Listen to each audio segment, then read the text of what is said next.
పేదవాడి ప్రార్థన. మాతంగుడికి 10 ఏళ్ల వయసులో తల్లిదండ్రులు చనిపోతే ఆ ఊళ్ళో ఉన్న దూరపు బంధువు పంచన చేరాడు.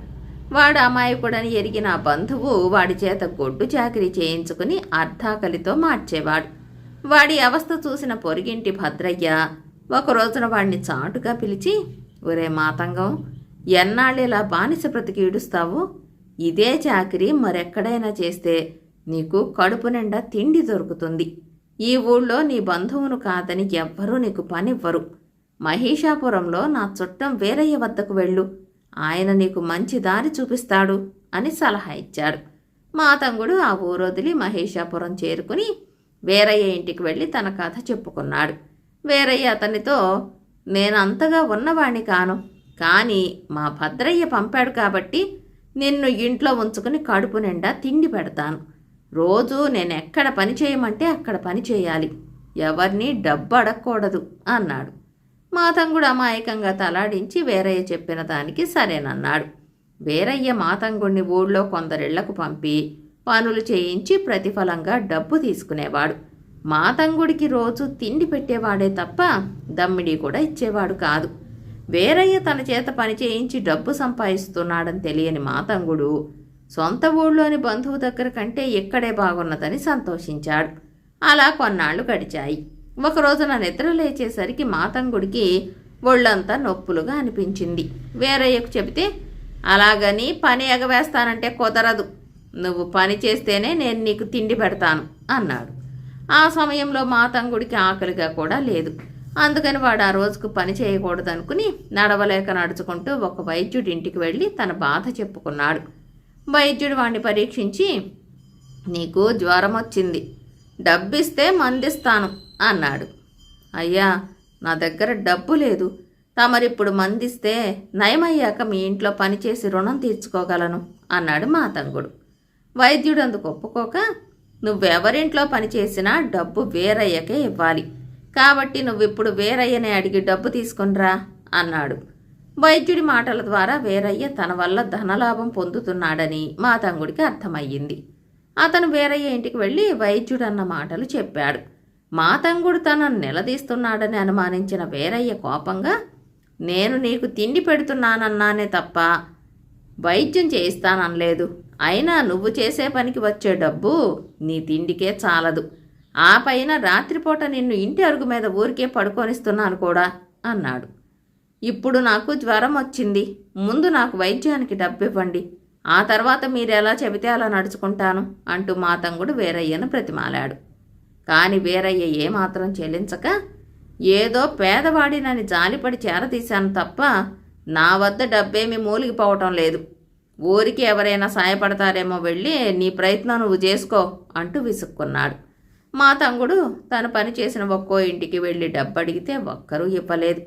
వాడు మళ్ళీ వైద్యుడింటికే వెళ్ళి, దిక్కులేని వాణ్ణి, తమరే నన్ను కనికరించి వైద్యం చేస్తే ఏదో ఒక రోజున తప్పక మీ రుణం తీర్చుకుంటాను అని కళ్ళనీళ్ల పర్యంతం అయ్యాడు. దిక్కులేని వాళ్లకు దేవుడే దిక్కు, వైద్యుడు కాదు అన్నాడు వైద్యుడు. చేసేది లేక మాతంగుడు శివాలయం కేసి బయలుదేరాడు. అప్పటికే ఆకాశం మబ్బులు పట్టి ఉరుమలతో మెరుపులతో ఫెళఫెళమంటూ జడివాన ప్రారంభమయ్యింది. వాడు శివాలయాన్ని చేరి, స్వామి, నాకు కళ్ళు తిరుగుతున్నాయి, నీరసం వచ్చేస్తోంది, నువ్వే కాపాడాలి అంటూ నంది విగ్రహం పక్కన స్పృహ తప్పి పడిపోయాడు. 5-6 నిమిషాలు గడిచే లోపల అప్పటికే వరవళ్ళు పరవళ్ళుతో ప్రవహిస్తున్న గోదావరి పొంగి వరద నీరు ఊళ్ళో ప్రవేశించి గుడిసెలన్నీ కొట్టుకుపోయాయి. చాలా ఇళ్లు మునిగిపోయాయి. ఎన్నో ఎకరాల పంట నీటి పాలయ్యింది. గ్రామస్తులందరూ పేద గొప్ప తేడా మరిచి ఒకరికొకరు సాయపడ్డారు. గ్రామాధికారి మంది మార్బలంతో ముందుకొచ్చి ఊరి వాళ్లకు ధైర్యం చెప్పాడు. గుడి ముందు పడున్న మాతంగుడిని ఎవరో రక్షించి సురక్షిత ప్రాంతానికి తీసుకువెళ్లారు. ఈలోగా కబురు తెలిసిన ఆ దేశపు రాజు మహిషాపురానికి నందివర్మ అనేవాణ్ణి రాజప్రతినిధిగా పంపాడు. ఆయన ఆధ్వర్యంలో ఏర్పడిన పునరావాస కేంద్రాలలో నిరాశ్రయులందరూ తలదాచుకున్నారు. వరద బాధితులకు ఆహారం, బట్టలు, వైద్య సహాయం ఉచితంగా లభించాయి. మాతంగుడికి డబ్బివ్వకుండానే వైద్యం జరిగింది, పని చేయకుండానే తిండి దొరికింది. అంతేకాదు, వరదలో అనాథలైన పసివారిని విద్యాభ్యాసానికై గురుకులాలకు పంపే ఏర్పాటు కూడా జరగటంతో వాడి ఆనందానికి అంతే లేదు. పరమశివుడు తన మొర విని తన దూతను మహిషాపురానికి పంపాడనుకుని వాడు నందివర్మను దర్శించి కాళ్లకు మొక్కి, అయ్యా, తమరు కైలాసానికి తిరిగి వెళ్ళినప్పుడు పరమశివుడికి నా కృతజ్ఞతలు తెలపండి అన్నాడు.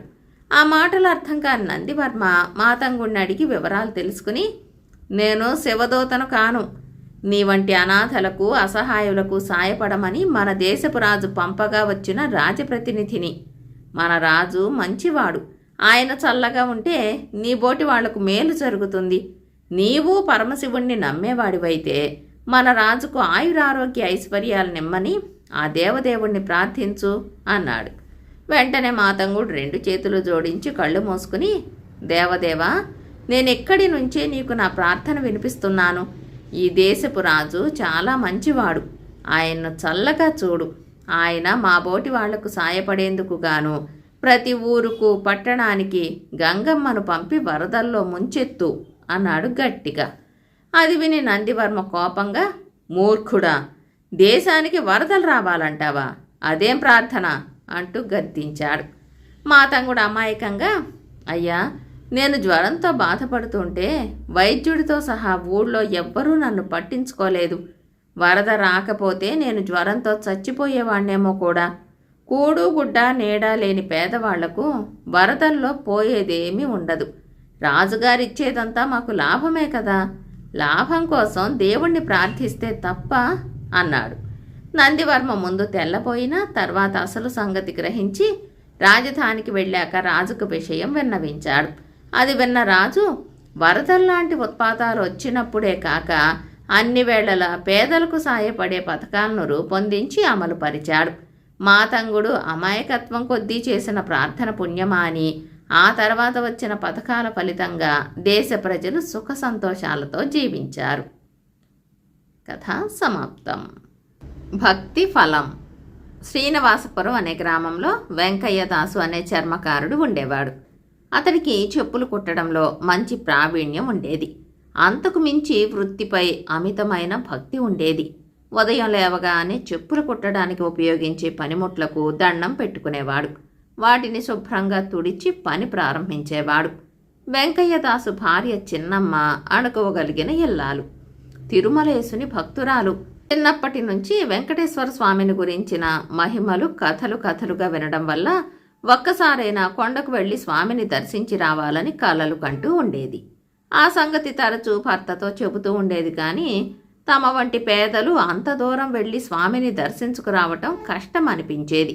అయితే రోజులు గడిచే కొద్దీ తిరుమలేశుని దర్శించాలన్న కోరిక ఆమెలో బలపడిందే తప్ప తగ్గలేదు.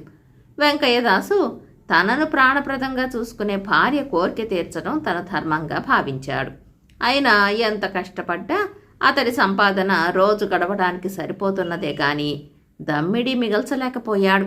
దాంతో చిన్నమ్మ తీవ్రంగా ఆలోచించి చుట్టుపక్కల ఇళ్లకు వెళ్లి పాచి పనులు చేయసాగింది.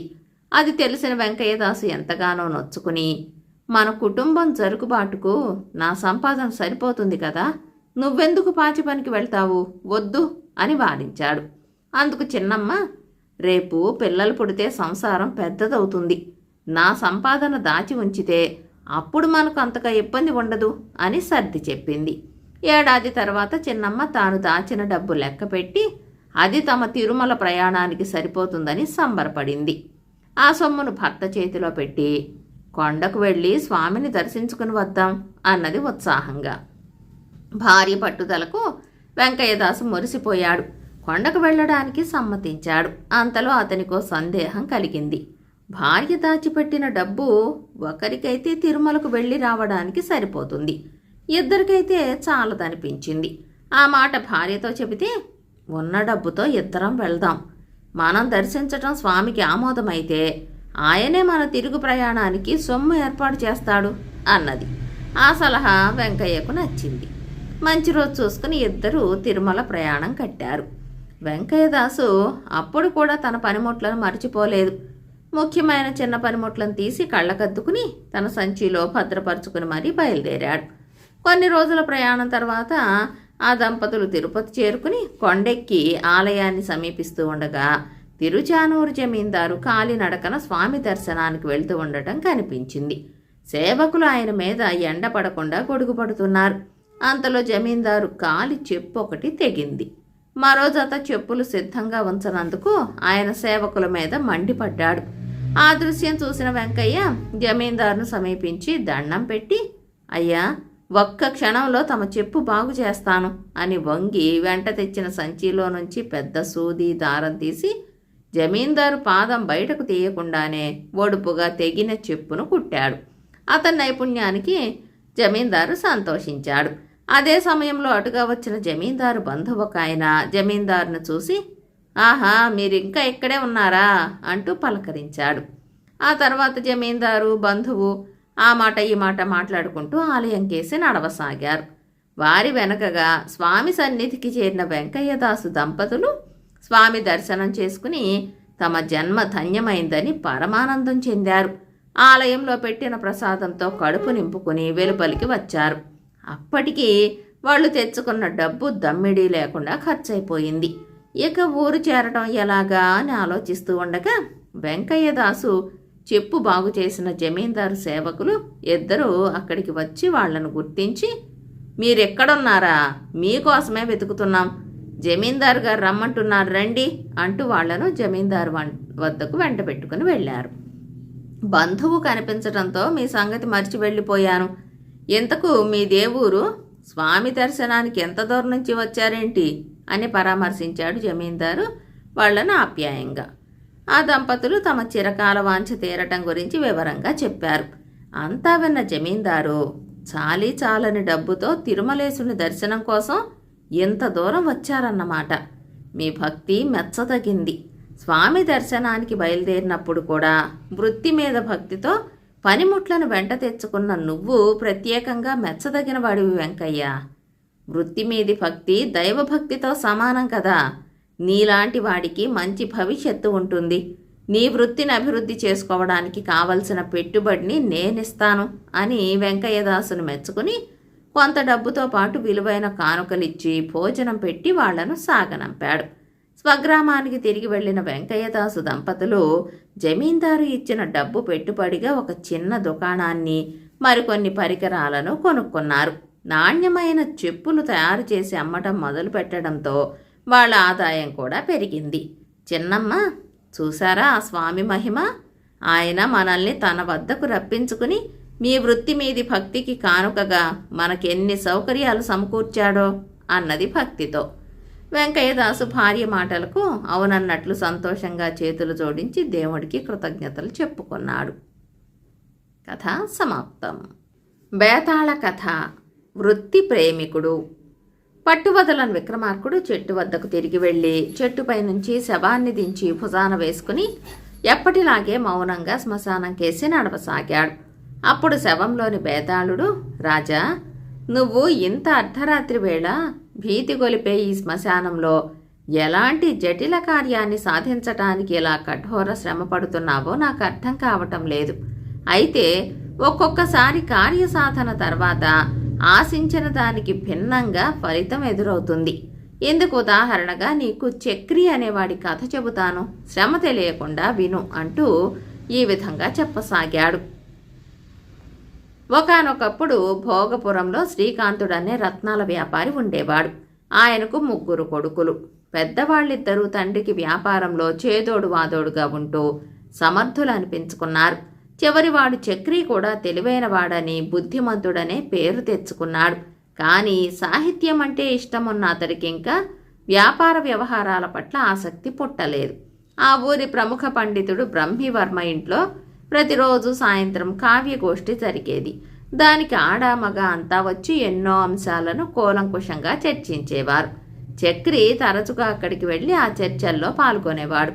కావ్యాలను చక్కగా అర్థం చేసుకున్నాడని చాలామంది అతన్ని మెచ్చుకునేవారు.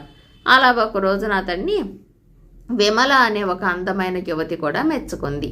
తనను పలకరించి మెచ్చుకున్న విమల మీద చక్రికి తొలిచూపులోనే ప్రేమ పుట్టింది. అతడు ఆమె వివరాలు అడిగి తెలుసుకున్నాడు. విమలది ఆ ఊరు కాదు.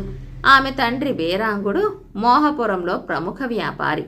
ఆయనకు జబ్బు చేస్తే వైద్యులు గాలి మార్పు కోసం భోగపురం వెళ్ళి కొన్నాళ్ళు ఉండమన్నారు. ఆయన కూతుర్ని వెంట పెట్టుకుని ఈ ఊరు వచ్చి బంధువుల ఇంట్లో ఉంటున్నాడు.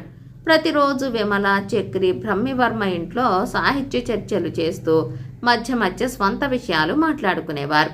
ఒక రోజున విమల చక్రితో, మా నాన్నకు పూర్తిగా నయమయ్యింది, రేపే మేము మోహపురం వెళ్ళిపోతున్నాం అని చెప్పగానే అతడు దిగాలు పడిపోయి, నువ్వు లేకుండా నేను బ్రతకలేను, నువ్వు ఒప్పుకుంటే మనం పెళ్లి చేసుకుందాం అన్నాడు.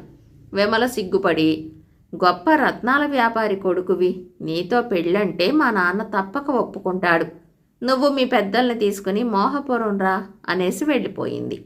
చక్రి ఈ విషయాన్ని ఇంట్లో చెప్పాలనుకున్నాడు కానీ అన్నలిద్దరికీ పెళ్లి కాకుండా ఎలా చెప్పడమా అని తటపటాయించాడు.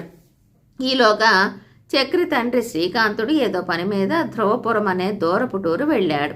అక్కడ ఆయనకు అనుకోకుండా జయగుప్తుడనే బాల్య స్నేహితుడు కనిపించి ఇంటికి తీసుకువెళ్ళాడు. కోటీశ్వరుడైన జయగుప్తుడికి 3 కూతుళ్ళున్నారు. వాళ్ళు శ్రీకాంతుడికి చక్కగా అతిథి మర్యాదలు చేశారు. శ్రీకాంతుడు వాళ్ల రూపానికి, వినయానికి ఎంతో ముచ్చటపడి జయగుప్తుడి దగ్గర మెచ్చుకున్నాడు. అందుకు ఆయన నవ్వి, నేను నీ 3 కొడుకుల్ని చూడలేదు, అయినా నువ్వు తెలుసు కాబట్టి వాళ్లను అల్లుళ్ళుగా చేసుకోవాలని అనుకుంటున్నాను.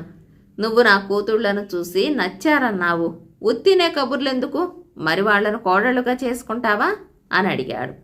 శ్రీకాంతుడు కాస్త తడబడి, అక్క చెల్లెళ్ళు తోడికోడళ్ళైతే కలిసికట్టుగా ఉంటారని నా భార్య అంటూ ఉంటుంది, అందులోనూ నీ కూతుళ్ళు నా కోడళ్ళైతే అది నా అదృష్టమే అనుకుంటాను, కానీ ముందు పిల్లలు ఒకరినొకరు చూసుకుని ఇష్టపడాలి కదా అన్నాడు. వెంటనే జయగుప్తుడు, నీ ఊరికి నా ఊరికి బోలెడు దూరం, పెళ్లి చూపులు ఒకసారి, పెళ్లి మరొకసారి అంటే చాలా ఇబ్బంది. మరి నా పిల్లలకు నా మాట వేదవాక్కు, నీ పిల్లలకు నీ మాట అంతే అనుకుంటున్నా, కాదంటేనే పెళ్లి చూపులు తప్పనిసరి అన్నాడు సవాలు చేస్తున్నట్టు. శ్రీకాంతుడు కూడా అది సవాలుగా తీసుకుని ఇంటికి వెళ్ళగానే కొడుకులు 3 పిలిచి జరిగింది చెప్పి, జయగుప్తుడు నా బాల్యమిత్రుడు, ఆయన కూతుళ్ళు అందాల రాసులు, చాలా వినయగుణం కలవాళ్ళు, మీరు పెళ్లి చూపులు అక్కర్లేకుండా పెళ్లి కొప్పుకుంటే జయగుప్తుడు ముందు నేను గర్వంగా తలెత్తుకు తిరుగుతాను అన్నాడు. అందుకు పెద్దవాళ్ళిద్దరూ సరేనన్నారు. చివరివాడైన చక్రి మాత్రం నసుకుతూ విమల గురించి చెప్పాడు. విమల తండ్రి మోహపురం వీరాంగుడని తెలియగానే శ్రీకాంతుడు మండిపడి, ఆ వీరాంగుడు మనకు ఆగర్భ శత్రువు, నువ్వు విమలను మర్చిపో అన్నాడు. చక్రి ఒప్పుకోలేదు. అప్పుడు శ్రీకాంతుడు కోపం పట్టలేక, నా మిత్రుడి కూతుర్ని కాదని నా శత్రువు కూతుర్ని పెళ్లి చేసుకోవాలనుకుంటే నువ్విక నా ఇంట్లో ఉండొద్దు, తక్షణం వెళ్ళిపో అన్నాడు. చక్రి వెంటనే ఇల్లు వదిలిపెట్టి మోహపురం వెళ్ళి విమలను కలుసుకుని జరిగింది చెప్పాడు. నీ తండ్రి నా తండ్రి ఆగర్భ శత్రువులని నువ్వు చెప్పేదాకా నాకు తెలియదు, మన పెళ్లికి మా నాన్న కూడా ఒప్పుకోడు అన్నది విమల భయంగా. నీకోసం నేను ఇల్లు వదిలిపెట్టాను, నా కోసం నువ్వు ఇల్లు వదిలి వచ్చేయి, పెళ్లి చేసుకుని సుఖంగా జీవిద్దాం అన్నాడు చక్రి. నిన్ను మీ నాన్న ఇంట్లోంచి గెంటేశాడు, ఇప్పుడు నీ చేతిలో చిల్లిగవ్వలేదు, పెళ్లి చేసుకుంటే మనకు సుఖమేముంటుంది, నువ్వు త్వరగా బోలెడు డబ్బు సంపాదించి నీ ప్రయోజకత్వాన్ని నిరూపించుకున్నాకనే నేను నీతో వస్తాను అన్నది విమల. చక్రికి విమల మాటల్లో న్యాయం ఉందని తోచింది. ఆ రోజు నుంచి డబ్బు సంపాదించే ప్రయత్నంలో చాలా ఊళ్ళు తిరిగాడు. కావ్య పఠనం చేద్దామంటే డబ్బిచ్చి వినేవాళ్ళు లేరు, వ్యాపారం చేద్దామంటే పెట్టుబడికి చేతిలో డబ్బు లేదు, చివరకు తిండికే ఇబ్బంది పడే పరిస్థితి దాపురించింది. అలాంటి పరిస్థితుల్లో వజ్రపురంలో కనకయ్య అనే ఆసామి చక్రితో, ఈ ఊళ్ళో బట్టలు ఉతికే వాళ్ళు లేరు, దూరపు ఊరు తీసుకెళ్లి ఉతికించాలి, నువ్వు మా ఇంట్లో బట్టలు ఉతికితే 2 పూటలా తిండి పెట్టి నెలకు 5 వరహాలిస్తాను అన్నాడు. వేరే గతి లేక చక్రి అందుకొప్పుకుని ఆయన వద్ద పనిలో చేరాడు. ఇది తెలిసి ఇరుగు పొరుగులు కూడా అతన్ని బట్టలు ఉతకమన్నారు. చక్రికి క్రమంగా నెల సంపాదన పెరిగింది. కానీ అతడు, విమల నన్ను ప్రయోజకుణ్ణి కమ్మన్నది, నేనేమో బట్టలు ఉతికి జీవిస్తున్నాను అని ప్రతిరోజు వాపోతూ ఉండేవాడు. ఒకరోజున కనకయ్య ఇంటికి ఓ సాధువు వస్తే చక్రి ఆయన కాషాయ వస్త్రాలు ఉతకాల్సి వచ్చింది. తర్వాత సాధువు చక్రిని పిలిచి, నువ్వు ఉతికాక కూడా నా బట్టలు మురికి అలానే ఉంది, ఇలాగైతే నీవు నీ వృత్తిలో ఎప్పటికి పైకొస్తావు అని మందలించాడు. చక్రికి కళ్ళనీళ్ల పర్యంతమయ్యింది. అతడు సాధువుకు తన ప్రేమ కథను చెప్పి, తప్పనిసరే చేస్తున్నాను, కానీ బట్టలు ఉతకటం నా వృత్తి కాదు అన్నాడు కళ్ళొత్తుకుంటూ. సాధువు అతనిపై జాలిపడి, ఏ వృత్తిలో అయినా పైకి రావాలనుకుంటే ఆ వృత్తిని ప్రేమించాలి, లేకుంటే పైకి రాలేవు అన్నాడు. వృత్తిని ప్రేమించటమా? అదెలా అన్నాడు చక్రి ఆశ్చర్యంగా. వృత్తి నీకు గౌరవాన్నిస్తే అది వృత్తి గొప్పతనం. వృత్తికి నువ్వు గౌరవాన్నిస్తే అది నీ గొప్పతనం. నువ్వు నీ వృత్తిని ప్రేమించు, వృత్తిలో మెలకువలు నేర్చుకుని కొత్త పద్ధతులు ప్రవేశపెట్టు అన్నాడు సాధువు. ఆ మాటలు చక్రి మీద మంత్రంలా పనిచేశాయి. సాధువు వెళ్ళాక అతడు ఒక రోజున దూరపు టూరికి వెళ్ళి అక్కడ బట్టలు ఉతికే వారి నుంచి కొన్ని మెలకువలు తెలుసుకుని వజ్రపురానికి తిరిగొచ్చాడు. ఆ తర్వాత తన తెలివి ఉపయోగించి రకరకాల ప్రయోగాలు చేసి బట్టలు ఉతకటంలో కొత్త పద్ధతులు ప్రవేశపెట్టాడు. అందువల్ల ఉతికిన బట్టలు తళతళ మెరిసేవి, రంగు బట్టలు కొత్తవిలా ఉండేవి. పాత బట్టలు వెలిసిపోతే రంగులు వేయడం, కొత్త బట్టలకు నచ్చని రంగులు మార్చటం వగైరాలు సాధించాడు. ఇదంతా గొప్ప కళ అని వజ్రపురవాసులు గుర్తించారు. చక్రికి వృత్తి నుంచి బాగా ఆదాయం రావడంతో ఏడాది గడిచేసరికి పేరు ప్రఖ్యాతులతో పాటు బాగా డబ్బు కూడా గడించాడు. ఈలోగా చక్రి తండ్రి ధ్రువపురం వెళ్ళి జయగుప్తుడిని కలుసుకుని చక్రి విషయమై తన ఇంట్లో జరిగిన రభస గురించి చెప్పాడు. అందుకు జయగుప్తుడు నొచ్చుకుని, నా గురించి మీ తండ్రి కొడుకులు విడిపోవటం బాధగా ఉంది. విమల తండ్రి వీరాంగుడు నా వల్ల ఎన్నో ప్రయోజనాలు పొందాడు. అతడు నా మాట కాదనడు. ఈ పెళ్లితో మీ రెండు కుటుంబాల మధ్య ఉన్న తరతరాల వైరం సమసిపోతుంది అన్నాడు. ఈ విధంగా జయగుప్తుడి పుణ్యమాని శ్రీకాంతుడు వీరాంగుడు స్నేహితులయ్యారు. ముగ్గురు సకుటుంబంగా వజ్రపురం వెళ్ళి చక్రిని కలుసుకున్నారు.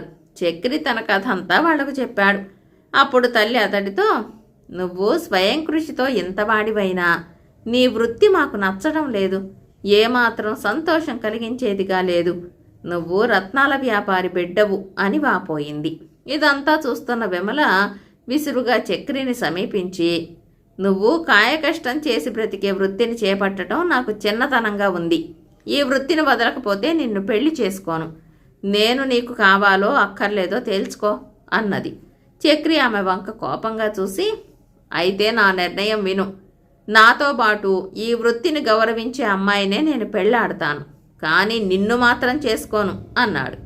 అప్పుడు జయగుప్తుడు అతన్ని సమీపించి, నాయనా, నా మూడో కూతురు నీతో కలిసి బట్టలు ఉతకడానికి సిద్ధంగా ఉంది, ఆమెను పెళ్ళాడతావా అని అడిగాడు.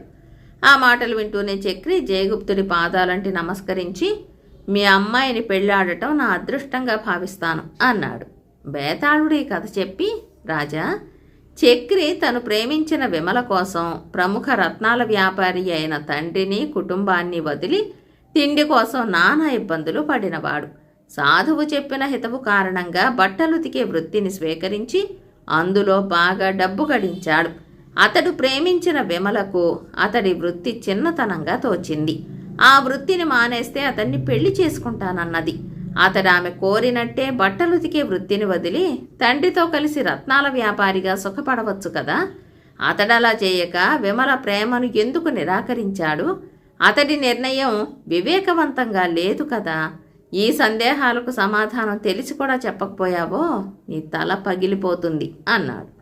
దానికి విక్రమార్కుడు, ఏమాత్రం గౌరవనీయం కావనుకున్న కొన్ని వృత్తులు వాటిని చేపట్టిన వ్యక్తుల ప్రతిభా విశేషం వల్ల గౌరవనీయం, ఆదరణీయం అనిపించుకోవటం జరుగుతుంది. సాధువు చెప్పిన హితవు ద్వారా ఇది గ్రహించిన చక్రి వృత్తి ప్రేమికుడు అయ్యాడు. బట్టలుతికే వృత్తి కేవలం కాయకష్టం కాదని నిరూపించాడు. అది గ్రహించలేని విమల అతడి వృత్తిని ఏసడించింది. ఆ కారణం వల్లనే అతడు ఆమెను పెళ్లి చేసుకోవడానికి నిరాకరించాడు అన్నాడు. రాజుకి ఈ విధంగా మౌనభంగం కలగగానే బేతాళుడు శవంతో సహా మాయమై తిరిగి చెట్టెక్కాడు. కథ కంచికి మనమింటికి.